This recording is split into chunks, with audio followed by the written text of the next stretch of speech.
Let's get the very latest with Alex Rose. Alex Rose has been there since the very beginning. We have our very own Alex Rose. Alex Rose is on the phone. He has been over there, I think, probably since day most... one.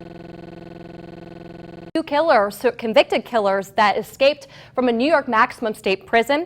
Let's start with Alex Rose, who has been on top of this story all day today. Alex, the big question, how did they manage to break out? Now, that is a question that a lot of law enforcement officers are still trying to figure out. The two convicts used power tools. They somehow got them into Clinton Correctional Facility and used them to tunnel their way through to the sewers where they escaped. Right now, the priority is finding these two very dangerous men. A massive manhunt in northern New York and a head scratcher for police and officials with Clinton Correctional Facility. This morning, we noticed during a standing count at 5:30 a.m. at this facility, the two cells which were adjoining each other were empty. Expecting to find Richard, Matt, and David Sweat, officers found two holes in the murderer's cells leading to a catwalk. From there, they climbed down 6 stories, making it to the sewer system, escaping through this manhole a block away from the prison. First order of business is to find the two individuals. Governor Andrew Cuomo called this an extraordinary act. During routine cell checks, the two stuffed their beds to deceive correction officers. An inmate has never escaped the prison since it opened in 1865. There are still many questions. We want to find out exactly how it happened.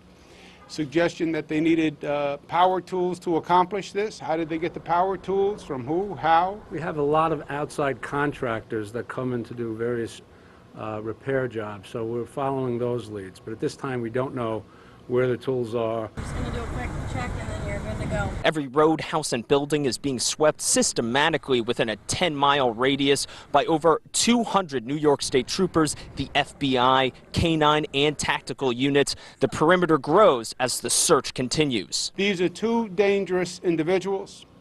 One was incarcerated for killing a sheriff. So these are dangerous people. Alex, tell me about this huge operation that's going on. I think it's local police and the FBI doing grid searches all over the place. Oh, absolutely. You got national and local police services, 250 New York State police officers, combined with the Department of Corrections, sweeping the immediate area around Dannemora in northern New York. And of course, Border patrols are involved. You have, national environmental forestry agencies. You have helicopters in the air all around that area, not only just looking for the two men, but looking for clues as to where they could be at this time. Yeah, and still nothing some 36 hours later. The Canadian authorities have been alerted. Is there any sense, at all that they may have skipped the country? I guess no one knows.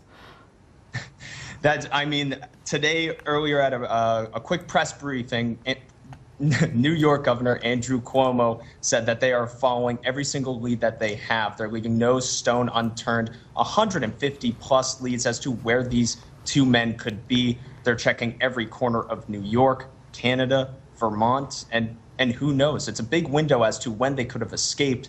And so we have no idea where they could be again at this time. Let's talk about the biggest question, the one that everyone's talking about, the how. How on earth did they get a hold of power tools? How on earth did they even know where to drill? They must have had some sort of plans that would actually lead them out of the facility to that manhole.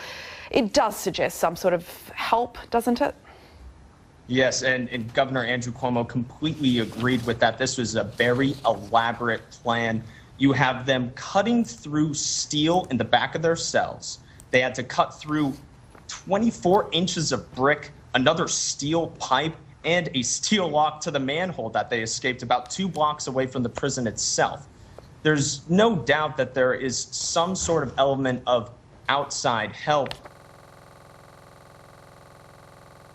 Local 44's Alex Rose live in the newsroom tonight with the details Mitchell gave to state police. Alex? Well, Lauren, today we got a hold of Mitchell's voluntary testimony she gave to state police. It's right here. It's about 12 pages spread over 3 statements. Now, Sweat and Matt broke out of Clinton Correctional June 6th. The very next day, Joyce Mitchell went to state police to tell them everything she knows. Joyce Mitchell told police she decided to come clean after having a panic attack the night she was supposed to drive David Sweat and Richard Matt away from Dannemora. We got a hold of the documents, 12 pages of what appears to be a confession, giving new insight into Mitchell's relationship with the two killers. Major Charles Guest says her plea deal protects her from more charges. She also has to work with the Inspector General. There's really nothing that we can add to her statements that have in fact been released, and we certainly wouldn't want to jeopardize her further cooperation. As for what she told police, Mitchell said Matt kissed her in the tailor shop and they engaged in a sex act. She claims there was not a sexual relationship between her and Sweat. The paperwork also points out how hacksaw blades got into the prison. Mitchell told authorities she bent the blades in half to fit them in hamburger meat. She says Jean Palmer, another prison worker, brought the meat to Matt's cell. She claimed metal jars of paint were put in the bag to throw off prison metal detectors. Palmer's lawyers have said their client didn't know what was inside the meat. Mitchell also told police Richard Matt gave her a phone number. She was to say a code phrase and get a package to bring to Matt, but never followed through. At this point, we cannot characterize anyone else as actually being involved in the escape plot. Remember that so-called plot to kill Lyle Mitchell, Joyce's husband? Well, Mitchell says Matt gave her 2 small pills to give to Lyle. We're not aware that anybody else has introduced items into the facility, so there are things we're looking at to determine perhaps where he got the pills. The plan was to use the pills to knock Lyle out the night of the escape. The three would then drive to her house where she says Matt was supposed to kill Lyle. In this document, Joyce Mitchell actually admits that she destroyed the pills she got from Matt after the prison break happened. We reached out to the district attorney to see what this meant legally, but have yet to hear back. Alex, what do you know? Well, like you said, Joe, we did get confirmation from Clinton County Sheriff David Favreau that, in fact, Richard Matt has been shot and killed earlier today. This perimeter that we're on the edge of is right by Route 30. You're taking a look at the very edge of it. That was set up about 45 minutes ago. We are, give or take, 10 minutes south of Malone, where a lot of this search has shifted up to after a press conference around 1 o'clock today.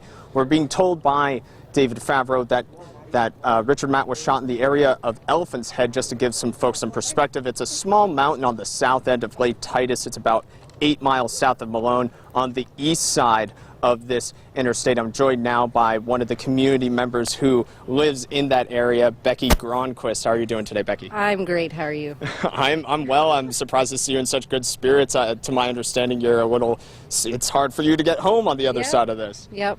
Yeah. Could you? I know that your boyfriend is back at the cabin. What have you heard from him? He's back at our house with our 2 youngest kids, and he's been told to stay in the house.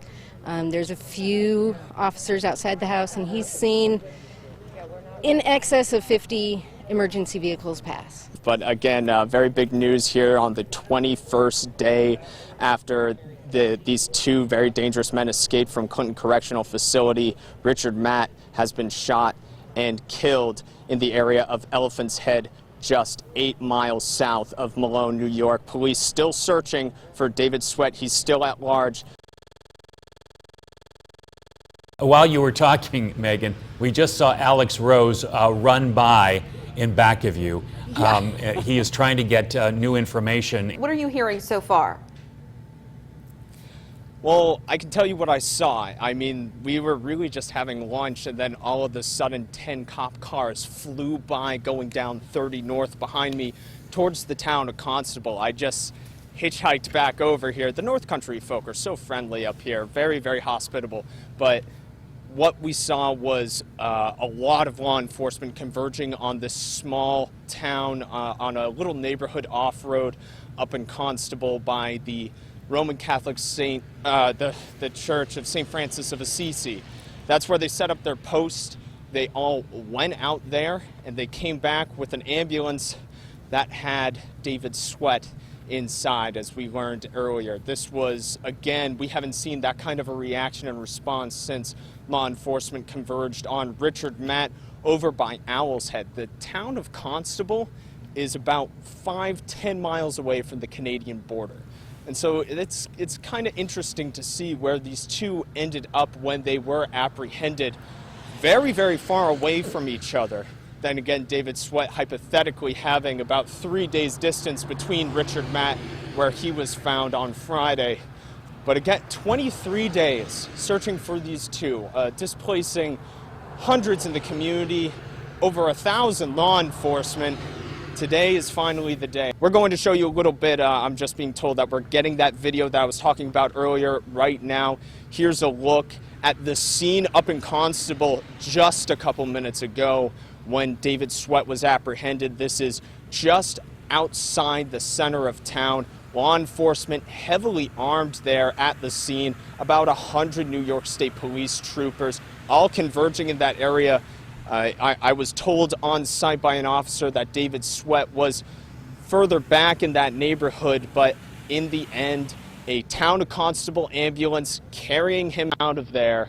And again, last you confirmed earlier, going to that hospital over in Malone. We're going to send a crew over there just to check on the condition of him at this time.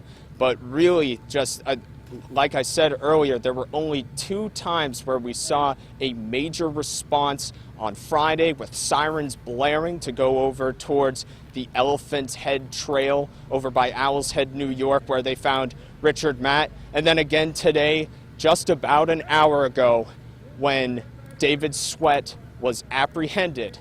And finally, again, just a tremendous effort by New York State Police, the hundreds of other law enforcement and federal, state, and local agencies that were working together to bring these two men to justice.